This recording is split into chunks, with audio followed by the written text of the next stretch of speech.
Bonjour tout le monde. Ça faisait longtemps. Je sais plus trop comment vous parler, mais ça va revenir au fur et à mesure. Mais oui, bonjour, c'est moi. Non, je n'ai pas changé. Je suis toujours l'être que tu as aimé. Je sais pas la suite. Je ne l'ai pas. Mais bref, je suis en forme. Ah, ça va beaucoup mieux. Je suis très contente de vous tourner cette vidéo. Je vais revenir doucement avec l'update lecture slash book haul de janvier, vu que j'ai acheté un livre et que je l'ai lu. Donc je vais pas vous faire une vidéo book haul sur un livre que j'ai lu, ça sert à rien. Pour mon absence de 2 semaines et même un peu plus, j'ai eu un problème d'ordre personnel. Ça va mieux depuis, mais je vais pas m'épancher plus dessus. Peut-être que vous en serez un peu plus sur ma vidéo des bonnes résolutions entre guillemets 2023, parce que oui, je suis à la bourre du coup. J'ai pas fait mes favoris 2022, j'ai pas fait mes résolutions slash volonté 2023. Bref, elles vont arriver au fur et à mesure là pendant le mois de février, vu que je voudrais rattraper mon retard. C'est ce que je suis en train de faire sur Instagram aussi. J'avais même pas fait mes posts pour une lecture de décembre. Voilà, on y arrive petit à petit, on rattrape le retard. Mais bref, je vais pas plus faire durer cette intro, ça sert à rien. Je vais vous parler de suite de mes lectures du mois de janvier et j'ai qu'un roman et plein de mangas.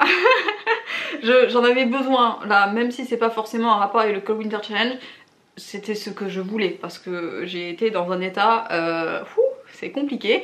Donc sans plus tarder, mes lectures. Alors comme je vous l'avais plus ou moins dit dans la dernière vidéo, je sais plus laquelle, je me suis acheté Fullmetal et je l'ai lu. Donc c'est ma première lecture de 2023 et je suis hyper contente d'avoir commencé avec Fullmetal Alchemist parce que c'est trop bien. Donc ici c'est le tome 13 aux éditions Perfect chez Kurokawa et c'est toujours par Hiromu Arakawa. Voilà. Heureusement qu'elle était là, cette lecture aussi. Mais bref, on est toujours dans l'arc de Brix, même si on arrive petit à petit à la fin, vu que voilà, le prochain arc commence.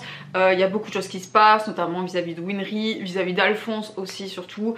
Il y a Edouard aussi qui sait pas trop où il est dans tout ça, mais ouais. On voit un peu plus aussi Roy Mustang, Risa aussi, qu'on avait un peu laissé de côté dans le tome d'avant, si je me souviens bien. Là, petit à petit, tous les personnages clés de l'histoire qui étaient un peu éparpillés partout dans la map vont petit à petit voilà, se croiser. Notamment voilà, Olivia qui part de Brix pour aller à Central. Donc trop bien, je suis hyper contente. J'aime beaucoup de toute manière le personnage. Je suis tellement heureuse de cette couverture. Genre Olivia Armstrong, c'est tout, c'est beaucoup trop bien. Donc franchement très belle lecture. Je vous dis à chaque fois que je parle de Fullmetal, de toute manière je vous incite à chaque fois à découvrir le manga ou l'animé si vous voulez pas investir dans le papier, même si je pense que les scans sont facilement trouvables sur internet. Mais en tout cas c'est un réel bonheur à chaque fois de m'acheter ces éditions, de redécouvrir l'histoire, parce que ça faisait un petit moment. Normalement je me fais l'animé peut-être tous les 2-3 ans. Là ça fait un petit moment que je l'ai pas fait. Il faudrait que je le fasse notamment pour faire découvrir l'œuvre à mon copain parce qu'il ne l'a toujours pas lu et c'est scandaleux. Donc là je me le refais en manga. Ça commence voilà, tout doucement à arriver à la fin, vu que je crois qu'il y a 18 tomes il me semble. Donc voilà, petit à petit c'est la fin. Mon cœur va se serrer très fort quand on va arriver à la fin, mais c'est un réel bonheur franchement.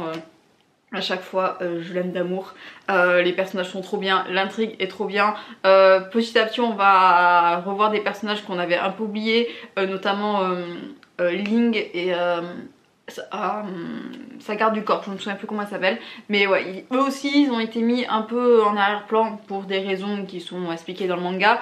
Mais petit à petit voilà, ils vont revenir aussi en premier et ça va être trop bien. J'ai tellement hâte voilà, d'arriver à l'arc final et ça va être trop bien. Ça va être trop bien parce que justement on commence à avoir plein de révélations, notamment vis-à-vis du frère d'Oscar.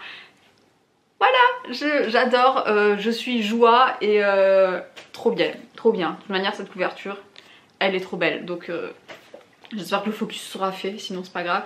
Mais il est là, il m'a ravi le cœur et je suis hyper contente voilà, d'avoir commencé 2023 avec FMA parce que c'est ce qu'il me fallait, vraiment. C'est trop bien, beaucoup trop bien. Découvrez FMA et franchement ça vous ne pouvez que adorer vu que c'est l'un des vraiment top 3 de du shonen, du manga, donc franchement allez-y les yeux fermés, c'est pépite. Après question manga, alors là je me suis totalement éloignée du Cold Winter vu que je n'avais pas d'autres mangas que j'avais mis dans ma palle. Donc vu que j'avais besoin de lecture un peu réconfortante, un peu voilà, mignonne si on peut dire, j'ai lu du coup les 2 tomes que j'ai de Ida Mariga Kikoelu. C'est de Fumino Yuki aux éditions Anna Collection. J'ai le tome 1 ici et j'ai le tome 2 à la poursuite du bonheur ici. Ils sont trop bien. Ça m'a fait tellement du bien de redécouvrir l'histoire parce que je l'avais lu en anglais il y a un petit moment. Et j'ai vu qu'il y avait un tome 6 qui paraissait là chez Anna Collection en janvier. Je suis tombée des nues.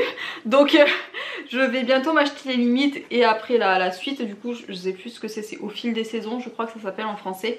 Mais en tout cas là je me suis attaquée aux 2 premiers tomes de la saga. Et je suis hyper contente, franchement j'ai adoré, c'est tellement bien fait. J'ai vu qu'il y avait un film qui était fait il y a un petit moment, il faudrait que je le regarde. J'ai vu qu'il y avait c'était Iman je crois qu'il l'a vu aussi en début d'année. Elle avait dit qu'il était trop mignon et tout, donc je vais incessamment le regarder je pense. Mais c'est trop mignon. Pour l'histoire on suit du coup, alors c'est Taichi et l'autre c'est comment, c'est Kohei. Ouais c'est ça, Kohei, qui a des problèmes d'audition, ils sont tous les deux à l'université et son chemin va croiser la route de Taichi qui est comment dire, quelqu'un de très solaire, quelqu'un de très social, quelqu'un qui est hyper facile avec les gens, enfin vraiment le pote que tu vas avoir un peu dans ta bande.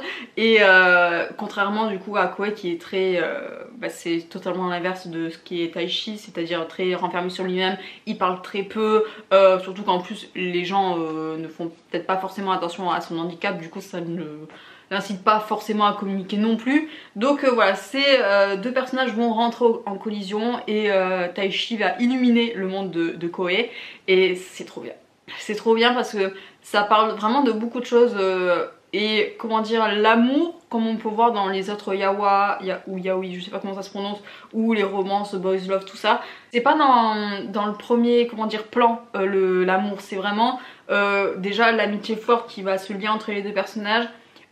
La place de l'handicap aussi qui va prendre beaucoup de place vu que c'est normal, Kohei est malentendant, petit à petit en plus son audition baisse, donc c'est quand même le truc, le sujet principal de ce manga. Et voilà, petit à petit il y a Kohei qui va développer des sentiments un peu plus amoureux vis-à-vis de Taichi. Et voilà, mais franchement c'est pas, comment dire, le thème principal l'amour, parce que il n'y a pas... Déjà pour avoir un bisou, je sais même pas s'il y a eu un bisou là, je me souviens plus. Je crois qu'il y en a eu un à la fin du tome 2, mais vraiment pas, enfin genre un volage de baiser. Un vol de baiser plutôt si on parle français.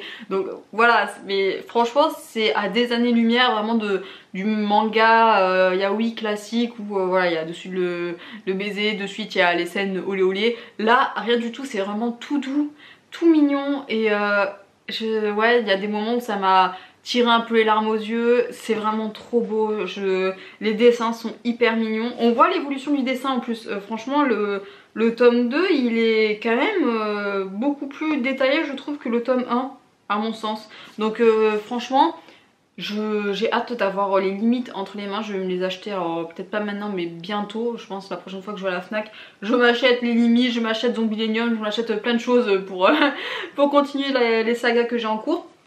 Mais franchement un vent de fraîcheur, j'ai tellement aimé. Et ça m'a fait tellement du bien aussi de les lire parce que c'était ce que j'avais besoin de me vider la tête et ça a rempli son rôle à merveille et je suis hyper contente. Franchement ça change vraiment du boys love classique je trouve et c'est ça ce que j'aime, c'est voilà, il n'y a pas que l'amour, il y a aussi plein de choses qui gravitent autour de la vie quotidienne. Voilà, par exemple Taichi il a énormément de mal à joindre les 2 bouts, il enchaîne les petits boulots, voilà, il vit avec son grand-père, ses parents ils ont été divorcés je crois, enfin voilà, il y a tout du coup Taichi malgré son caractère très solaire, il n'a pas eu une vie facile, voilà, après il y a évidemment tout le background autour de Kohei qui voilà, est difficile aussi malgré que voilà, il a un environnement très propice à l'amour vu que sa mère est juste génialissime. Donc Vraiment très très cool. En plus franchement ils sont épais les volumes, hein. C'est pas le petit manga qu'on achète comme ça, hein. Franchement ils sont trop bien, les couvertures elles sont trop belles. Et puis voilà, donc je vous en reparlerai très bientôt quand j'aurai les limites entre les mains et à la poursuite des saisons, ou à la suite des saisons. Je sais plus comment c'est le troisième arc de cette saga. En tout cas ils sont là et ils sont trop beaux, donc franchement je vous recommande à 100%. Vous pouvez les trouver sur internet si vous voulez pas vous les acheter, mais en anglais, pas en français je suis pas sûre, mais en anglais ils sont trouvables. Quoique les limites ils sont vraiment durs à trouver, mais voilà, si jamais vous voulez pas investir, ce qui à mon sens c'est dommage vu que c'est comme ça que j'ai commencé et que finalement vu que je veux soutenir la maison d'édition française, je suis très heureuse de me les être procurés. Ils sont très bien, donc franchement foncez-y les yeux fermés, c'est très très cool. Ensuite j'ai lu un autre livre que j'ai acheté à la Icône. Oula, excusez-moi, vous avez bougé. J'ai lu Ensemble de Bakarasu, qui est auto-publié il me semble. Il est cool, mais je crois que j'ai mis la barre un peu trop haut. Dans le sens où du moment que j'ai vu qu'il y avait une illustration et après une page de texte, je me suis dit que pas que ça allait être hyper bien écrit, mais je sais pas. Je sais pas comment je l'ai vécu, mais c'est vrai que les illustrations sont superbes, ils sont magnifiques. J'aime beaucoup vraiment le coup de crayon qu'a l'auteur. Franchement c'est hyper bien fait je trouve. Et franchement j'adore les couleurs, voilà, la panoplie, je sais pas comment ça se dit en l'art, la palette de couleurs, je sais plus, bref, voilà, j'aime beaucoup, voilà, le style de dessin, franchement, il est vraiment mignon, enfin mignon, je le trouve très réaliste, très bien fait, et puis les personnages sont vraiment hyper cool aussi, même si j'ai beaucoup de mal avec Lucas. Mais ça c'est personnel, c'est à dire que ça passe ou ça casse à sa manière de parler. Je ne supporte pas déjà les gens qui se donnent des surnoms à tout va, oh mon petit cœur, amour, tout ça. Je suis pas du tout de ce genre de personne là, donc moi ça m'irrite très très très vite. Et puis il y a une manière de parler, enfin du moins comme c'est marqué dans le livre, très, voilà, il mâche ses mots, enfin voilà, il a un langage très très familier. Qui fait que j'ai énormément du mal vraiment à m'attacher au personnage. C'est moi, c'est d'un point de vue personnel. Il y a des personnes, je pense que ça ne gêne pas du tout. Mais moi, c'est quelque chose qui me rébute. Après, bon, ça reste pas moi un personnage très attachant et très sympa à suivre. Mais c'est vrai qu'à chaque fois qu'il parlait, j'étais là en mode... Ah donc, voilà. Après, d'un autre côté, on a Castiel, qui est un personnage que j'aime beaucoup et que j'ai plus apprécié du coup que l'autre héros, surtout qu'il a tout un background qui est très très cool. Je veux pas vous spoiler plus que ça, mais il est très sympa, je l'aime beaucoup. Et après, comment dire, alors c'est pas que je m'attendais à un roman complet avec une histoire, tout ça. Il y a une histoire, il y a une trame, mais je sais pas, je dirais pas que c'est trop banal pour moi, c'est pas vrai, mais je m'attendais à plus en fait, je sais pas trop pourquoi. Et en fait je crois que c'est vraiment ma faute, c'est pas, je ne l'ai pas pris comme il le faudrait ce recueil. Je m'attendais à vraiment je dirais pas de la grande littérature, c'est pas ça, mais à quelque chose de beaucoup plus littéraire. Alors qu'il le dit lui-même à la postfac, il n'est pas écrivain. Il remercie justement je sais plus qui l'a aidé à parfaire voilà, son écriture. Voilà, c'est le dessinateur à la base. Il n'écrit pas. Donc et ça se ressent, désolée, mais c'est comme ça que je l'ai vécu du moins. Alors que si on le prend de manière beaucoup plus, comment dire, simple, beaucoup plus... voilà, c'est pas un roman, c'est un livre vraiment où il faut juste tourner les pages, c'est vraiment très rafraîchissant. Là c'est ok, mais c'est moi qui me suis mis un peu trop de pression quelque part. Et c'est vrai que du coup ça a gâché un peu ma lecture. Mais en soi vraiment si j'enlève toutes les attentes que j'ai pu avoir, ça reste un très très bon recueil avec de très très beaux dessins, je le répète, ils sont vraiment très très stylés les dessins. Mais voilà, si vous voulez vraiment lire un truc très construit d'un point de vue, comment dire, livre, hein, c'est-à-dire la partie écrite, ça va pas vous satisfaire plus que ça. Mais voilà, si vous voulez un truc très léger, qui se prend pas la tête, vraiment c'est hyper cool à suivre. Je sais qu'il a fait plusieurs recueils avec ces mêmes personnages. J'hésitais jusqu'à présent à me les prendre, maintenant je suis plus trop sûre vu que si c'est le même format je suis pas sûre que ça continue à me plaire. Ou sinon il faut que je lise avec comment dire, un état d'esprit autre. Et donc je verrai au fur et à mesure du temps si ça peut m'intéresser ou pas. Parce que les personnages en soi, à part Lucas avec lequel j'ai du mal, sont hyper cool. Il y avait notamment un personnage, un troisième qui met un peu son grain de sel vis-à-vis de Castiel. Je sais plus comment il s'appelle. J'ai été un peu déçue qu'on le voit juste pas beaucoup. Peut-être que c'est un peu plus mis en avant dans les autres recueils. Mais en tout cas, voilà. C'était une chaude lecture, mais je m'attendais à quand même un peu plus. Donc je suis un poil déçue, mais pas non plus parce que franchement, il y a certains moments de vie, certaines scènes qui sont hyper cool, hyper chouettes à suivre. Donc franchement très très cool, notamment toute la partie début de relation et même la rencontre aussi, elle est très très mignonne je trouve.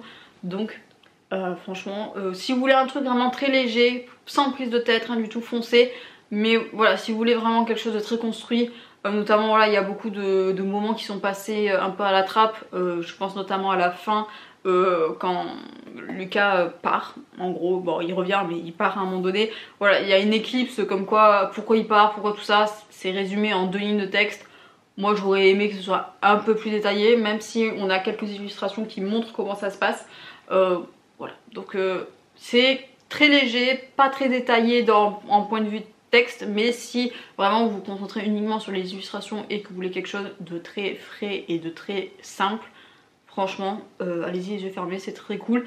En tout cas voilà, je le répète encore une fois, les dessins sont juste géniaux. Ensuite l'unique roman que j'ai lu du coup pour le mois de janvier, c'est le tome 3 de Night Runner de Lynn Flemewing, je sais pas comment ça se prononce, aux éditions Bras Jaune, que j'ai en e-book, qui était très très cool. Alors je le mets un peu en dessous du tome 1 et du tome 2, mais ça reste quand même un énorme coup de cœur. Je vais m'expliquer. En gros, ce qui se passe, c'est qu'on suit du coup Alec et Cérégil, comment dire, un an, il me semble, un an après les événements du tome 2. Voilà, ils se sont mis complètement en marge de la société et il y a la reine qui va les rappeler auprès d'elle pour aller en Orofen, je sais plus comment ça se prononce, bref le pays des Orofées, d'où vient Cérégil et du coup voilà, en gros c'est toujours la guerre avec Pléminar, je sais pas, je vois les mots mais j'arrive pas à les prononcer. Et en gros la reine veut se s'allier avec les Orofènes pour essayer de gagner la guerre, mais il y a, enfin vu que l'Orofène s'est coupé du monde, elle va envoyer une petite délégation dont Cérégil et Alec pour essayer de convaincre les Orofènes de au moins ouvrir leurs frontières pour avoir un échange de ressources et pour voilà, essayer de gagner la guerre, tout ci tout ça. Donc c'est le gros même le thème principal de ce tome 3, même si voilà, après les événements du tome 2, Cérégil et Alex sont ensemble. C'est du génie, c'est trop bien. Donc je suis hyper contente franchement d'avoir retrouvé ces deux héros. Et j'aime beaucoup leur relation en plus parce que même si c'est une relation du coup boys love tout ça, c'est pas non plus mis en avant parce que ça reste quand même de la fantaisie ce livre.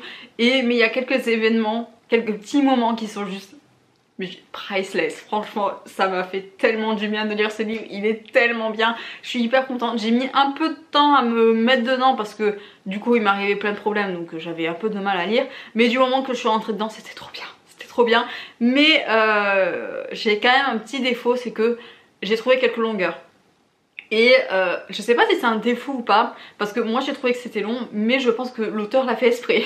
C'est-à-dire que même les personnages du livre trouve que c'est long ce qui se passe, trouve que franchement ça prend son temps. Et j'étais un peu comme Alec qui en avait marre de rester les bras croisés, qui était là j'ai envie de rentrer dans l'action, mais tout le monde disait non pas encore, et du coup Alec était frustré, et ben moi aussi parce que ouais, il y a des longueurs dans le sens où c'est bien écrit, c'est que les débats entre la délégation scalienne et la délégation Orofène vont être très lents, parce que les Orofènes sont des personnes déjà qui ont une longévité énorme, donc ils n'ont pas un rapport au temps comme les humains, ce qui fait que c'est lent, oh là là que c'est lent, et du coup tout le monde ronge son frein et le lecteur aussi du coup, donc pour moi c'est un petit défaut parce que j'ai quand même trouvé ça assez long, mais je pense quand même que c'est bien fait du coup, parce que c'était le but je pense. Ensuite l'intrigue est assez cool malgré les longueurs, parce que du moment que on commence à rentrer dans l'action, ça enchaîne hyper vite. J'étais un peu déçue aussi d'un autre truc, c'est que à un moment donné on a un point de vue d'un autre des personnages complètement extérieur à ce qu'on peut avoir avec Serigil et Alec, qui vient un peu sur le, comment dire, un cheveu dans la soupe, c'est ça l'expression, et qui révèle un peu, comment dire, le coupable, je dirais entre guillemets. J'ai pas envie de vous spoiler ce qui se passe dans le tome 3. Ce qui fait que j'étais là, j'étais mais je veux pas savoir en fait. Moi justement je voulais chercher avec Serigil Alec, pourquoi vous me donnez la réponse? Pourquoi? Donc j'ai trouvé ça un peu maladroit. Je pense qu'on aurait peut-être pas forcément eu besoin de ce point de vue là, parce que ça m'a gâché un peu le moment reveal de voilà qui est le grand méchant, entre gros guillemets, là je le précise. Donc écoutez, l'intrigue après elle était vraiment cool. On voit des personnages qu'on n'avait pas l'habitude de voir, notamment Clea qui est du coup l'héritière la plus bas de l'échelle en termes de royauté, qui est du coup la princesse envoyée par la reine en tant que délégation.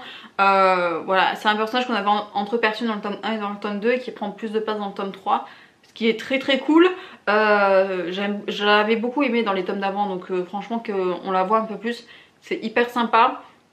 On voit aussi comment dire des points de vue de Floria, je sais pas comment elle s'appelle, la princesse héritière là pour le coup, qui a totalement rien à voir avec Clea, mais qui justement je trouve assez cool. Je pense qu'elles vont se fruiter à un moment donné les deux, je ne sais pas comment, mais je pense qu'il y a des intersages qui vont se faire. Et c'est très cool du coup d'avoir ce point de vue là des deux personnages qui est radicalement différent. On a évidemment les points de vue de Alec et de Serigil qui sont juste énormes. On en apprend beaucoup plus aussi sur d'un point de vue Alec, vu qu'il est demi-Orofen, il va en apprendre un peu plus sur son passé, mais aussi de beaucoup de Serigil, notamment le comment du pourquoi il a été exclu de son peuple. Voilà, il a été banni, quelle est la raison, comment ça se passe d'un point de vue Orofen, voilà la mentalité des Orofen, tout ça. C'est hyper bien fait, hyper bien décrit, et du coup on en apprend un peu plus sur Serigil, même s'il reste très mystérieux. Moi je pressens qu'on va revoir un personnage bientôt. Ça pue beaucoup, mais j'ai très hâte, vraiment très hâte de voir déjà si c'est fait ou pas. On revoit aussi beaucoup Tero, c'est ça son prénom, comment il se dit, je sais plus, mais le sorcier qui est l'héritier de Dysender.